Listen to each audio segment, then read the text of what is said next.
lain. Jadikanlah acara ini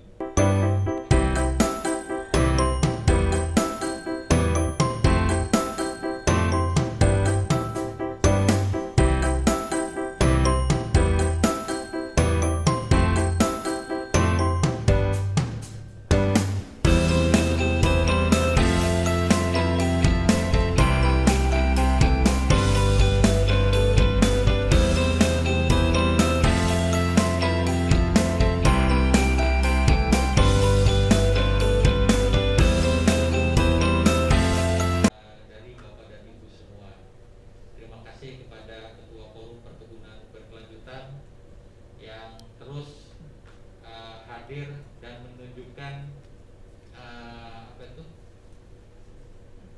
kinerjanya untuk mendukung perkebunan seperti harapan kita dibangunnya Forum Perkebunan Berkelanjutan ini. Dan saya berharap, Bapak dan Ibu, sebelum saya sampai kepada hal terkait dengan opsi perkebunan berkelanjutan, sekali lagi saya ingin mengingat baru muncul tahun 2019 gitu kan, dan sekarang tahun 2021 belum jadi juga. Kita akui kita lambat gitu kan, tapi Bapak dan Ibu, intinya adalah sekarang ada saatnya kita menulis apa yang sudah kita lakukan, ya Pak ya. Kita menulis apa yang sudah kita lakukan, kita catat apa yang sudah kita lakukan, kita tunjukkan bahwa RADKSB itu adalah bentuk dari pencatatan apa yang sudah kita lakukan di Provinsi Kalimantan ini, perkebunan kelapa sawit yang berkelanjutan. Seharusnya tidak terlalu sulit, ya kan Pak ya? Karena dalam prakteknya kita sudah melakukan banyak hal. Contoh, kita sudah punya komitmen perlindungan ANKT, ya kan Pak ya? Dan itu sudah punya deklarasinya, dan kita sekarang sedang dalam proses akhir penerbitan Perda ANKT. Kita lakukan sebetulnya terkait dengan pengelolaan data dan yang lain-lain. Pengolahan limbah kita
tidak mungkin ditangani oleh perkebunan saja, tapi sekarang sudah harus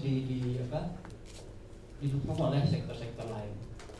Oleh karena itu secara nasional pun, kalau tadinya kelapa sawit ini mungkin lebih banyak diurusi oleh Kementerian Pertanian, tapi sekarang mengingatnya kegiatan dan program yang mendukung pembangunan kelapa sawit ini.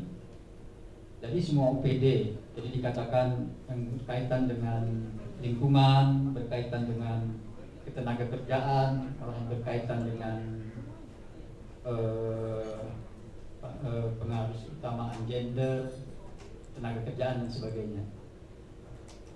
Secara kolaboratif, barangkali nanti akan dibahas atau dalam pemaparan selanjutnya,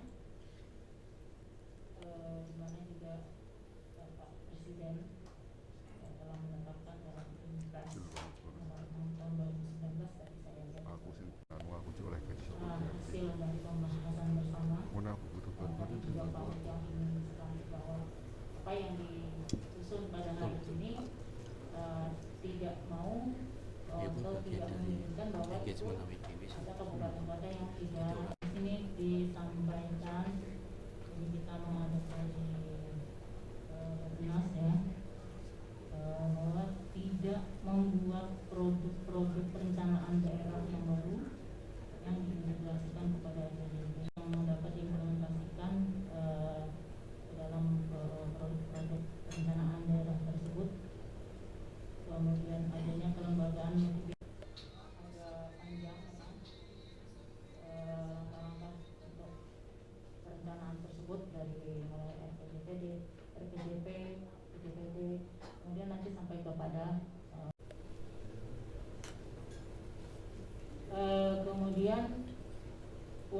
aksinya sendiri, rencana aksi tersebut, program kegiatan yang ada di Dinas Perkebunan, 4 programnya merupakan program prioritas.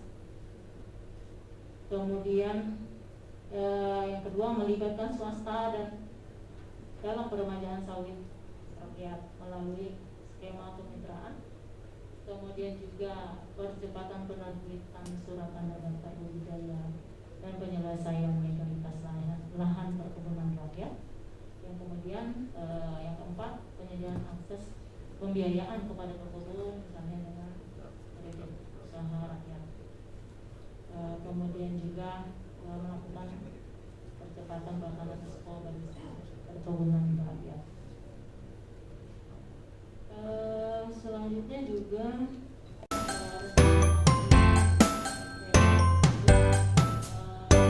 adalah melalui penyederhanaan rantai pasok TBS dari petani ke pabrik kelapa sawit. Di sini ada beberapa kondisi rantai pasok yang ideal. Sebenarnya yang tidak terlalu panjang ya rantai pemasaran rantai pasoknya ini sampai kepada pabrik, jadi dari petani, kemudian koperasi, kemudian atau kelompok tani, selanjutnya sampai ini adalah hasil penelitiannya, dari BPDPKS dan UGM. Kemudian itu kondisi yang ideal ada tiga rantai. Untuk diremajakan ya. Alhamdulillah ini sudah saya kira Kalimantan Timur juga termasuk yang mendapatkan untuk program peremajaan sawit raya ya. Dan ini terus tentu ini juga masuk ke dalam komponen di baik komponen yang satu ya untuk mendatang, kemudian juga tentu peningkatan kapasitas dan kapabilitas kebun ya. Nah sebagai contoh ini progresnya sekalian sudah terbit keputusan Menteri Pertanian nomor 40 ya tentang optimalisasi penyuluh swadaya dan penyuluh swasta di perkebunan ya, peraturan pemerintah ya terkait dengan yang kawasan hutan ya, mungkin nanti narasumber dari teman-teman dinas kehutanan ya yang hadir bisa juga menginformasikan mengenai peraturan pemerintah yang nomor 23 maupun peraturan nomor 24 ya, itu yang Timur Kalteng sudah terbitnya. Kemudian di Kabupaten Sekado ini sedang dalam proses penyusunan untuk RAD-nya ya. Tetapi ada masyarakat sawit. Jadi tahun 2006 sampai 2012 dibentuklah Timdu Perubahan Kawasan Hutan untuk mengakomodir Perda kita, Perda nomor 1 tahun 2016. Nah, di tahun 2013 terbitlah keputusan Menteri SK 554 tahun 2013. Jadi ada rinciannya, perubahan peruntukan kawasan hutan menjadi bukan kawasan supaya komplit ya, komprehensif. Itu letaknya ada di situ. Kalau yang nasional mengenai RAN itu ada di BCNN dengan Densta gitu ya. Kalau di daerah itu ada di provinsi atau kabupaten kota. Nah, lebih letaknya ada di situ. Lahannya, lembaganya, pengendalanya, dan pemasarannya. Mohon izin, ketika kita bicara lahan, keterkaitan dengan kepemilikan dan keperuntukan. Terima kasih Pak atas infonya dari kehutanan. Yang kita harapkan ada sinkronisasi pemahaman tentang masalah lahan dengan undang-undang agraria Pak. Nanti belum ada lagi namanya CA. Masyarakat kami, pekebun kami ini bahwa berperilaku berdasarkan tradisinya mereka, kebutuhan mereka, ekonominya mereka, dan alam mereka. Ketika para pekebun kami ini Bapak orang asli sana ada di sekitar kawasan hutan, nggak paham tentang itu apa. Sawit yang mempunyai nilai ekonomis yang tinggi, itu merupakan komoditas strategi nasional. Ini sangat menjanjikan sekali bagi tingkat penghidupan para pekebun petani kami ini, Pak. Di samping itu memang juga banyak. Pak Patri tadi menyampaikan PP nomor 23 tahun 2001 mulai ada sedikit harapan bagi masyarakat petani sawit yang sudah terlanjur di kawasan hutan, yang sudah terlanjur. Karena kenapa terlanjur? Sebenarnya masyarakat juga tidak mau kalau dia tidak tahu bahwa itu tidak boleh. Masyarakat aja, perusahaan besar aja boleh keterlanjuran tadi yang disampaikan di kawasan hutan, bahwa nanti ada pelepasan, apalagi masyarakat kecil yang hal yang kami alami sebagai petani ya, pekebun yang ada di Kabupaten Pasir. Kami sudah berdiri di Kabupaten Pasir sejak tahun 2007. Yang sudah dikeluarkan oleh pemerintah kita ini cukup luar biasa. Kalau dalam konteks diaplikasikan, dilaksanakan dengan baik. Itu yang pertama. Yang kedua, kami sebagai petani mandiri atau swadaya ini, apapun aturan sebenarnya yang dikeluarkan oleh pemerintah ini kami siap, Pak. Kami siap. Baru-baru ini kita diwajibkan institusi penanggung jawab dan pendukung. Nah, kita kemarin di dalam matrik-matrik ini sebenarnya mencoba untuk menyinkronkan ya antara target-target atau keluaran-keluaran yang sudah apa yang disusun di pusat itu. Kalau dia itu targetnya kuantitatif, itu berarti kumpulan dari provinsi. Di provinsi-provinsi yang penghasil kelapa sawit ini bergabung, misalnya ada target dari 180.000 Pak ya. Nah itu kan asalnya kan dari provinsi A, B, C, D, E, F, G itu kan. Nah kemudian misalnya karena Kaltim dapat 3.000 misalnya. Nah yang 3.000 itu kan dari Kabupaten Kutai, Kabupaten Pasir segala macam itu kan.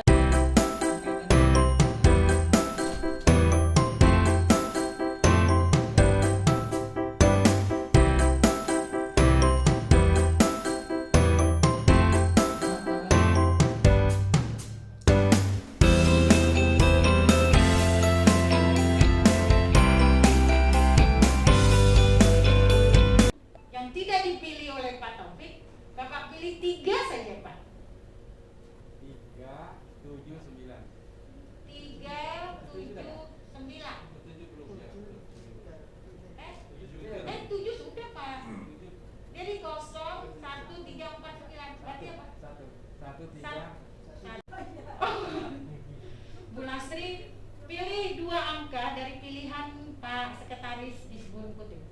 139.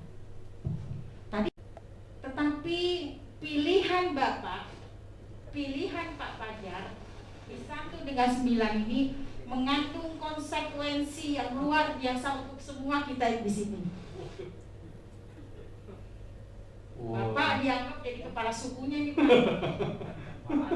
Apapun pilihan Bapak itu menjadi resiko kita semua. Waduh, apa ya? Tidak ada paksaan. Dari saya tidak ada paksaan. Pilih apapun, tapi keputusan Bapak mempengaruhi orang-orang yang ada di sini, teman-teman yang ada di sini. 4 tuh. Enggak, OPT nanti nih. Sorry. Main-main saja. Ini mengenang saya masih menjadi Widyaswara kayaknya Pak. Oh, harus memilih antara 1 sama 9 ya? 9 Bu. Tapi pilihan Bapak, mau Bapak pilih 1, mau Bapak pilih 9, konsekuensinya ada di dalam yang dipegang Pak Bagio. Bapak kenal dengan Pak Bagio? Enggak terlalu Pak. Enggak terlalu kenal. Ya tidak ada KKN saya, meskipun beliau ini adik saya. Ya, biar sah berdiri ya. Bismillahirrahmanirrahim. Angkanya 9.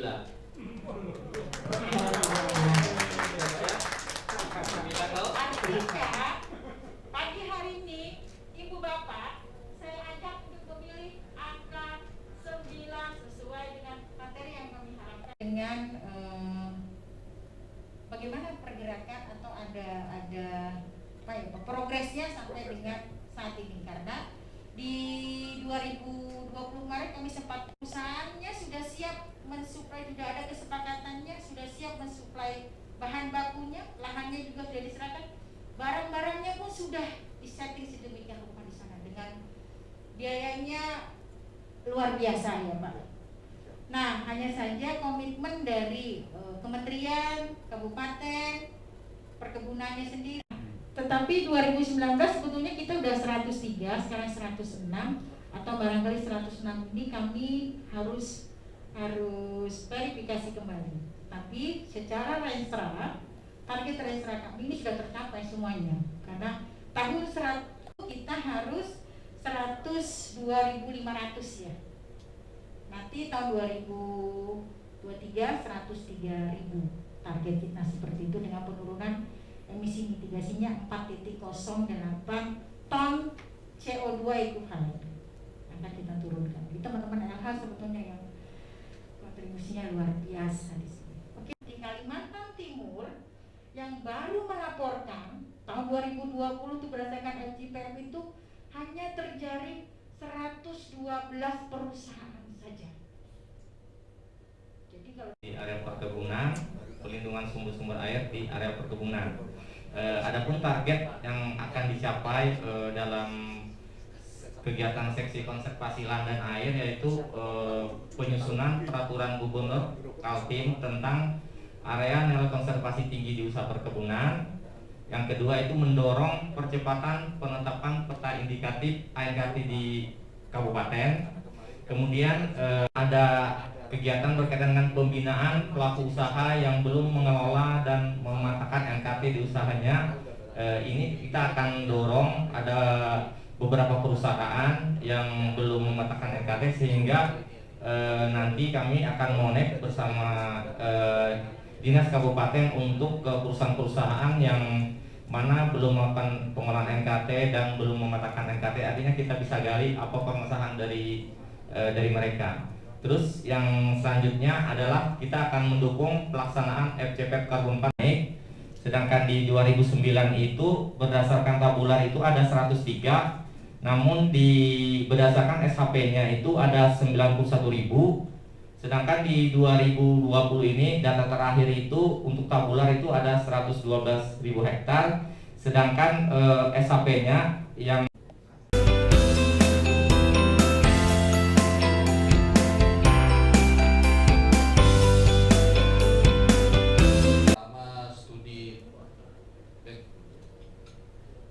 tiru teknologi belt press untuk pengolahan limbah bumi. Jadi belt press, jadi teknologi belt press ini dia memisahkan antara selulosa dan cairannya, sehingga selulosa tersebut nanti dijadikan untuk di korporasinya sebelum mendapatkan izin diwajibkan membuat pernyataan dalam rangka menjaga lingkungan hidup, khususnya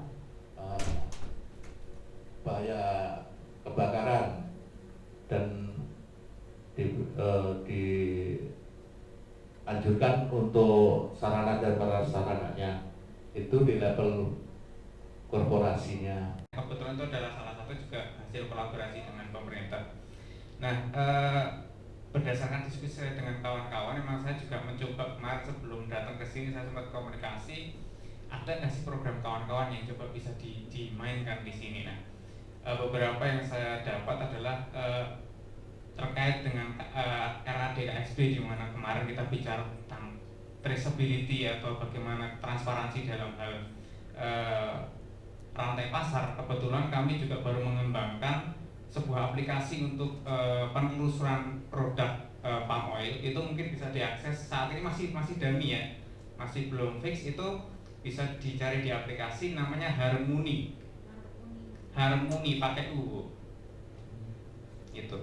Nah, kemudian juga ini terkait dengan FCPS sebenarnya. Jadi kebetulan kami kemarin juga pasca Kaltim ini mendapatkan sign agreement ERPA ya, itu kami juga berpikir bahwa di dalam perkebunan ini kan kita kemarin kalau kita bicara dengan terkait Rapergub ya, perlindungan NKT itu kan kita berpikir bahwa bagaimana kemudian perusahaan ini merasa diuntungkan dari kegiatan penurunan emisi.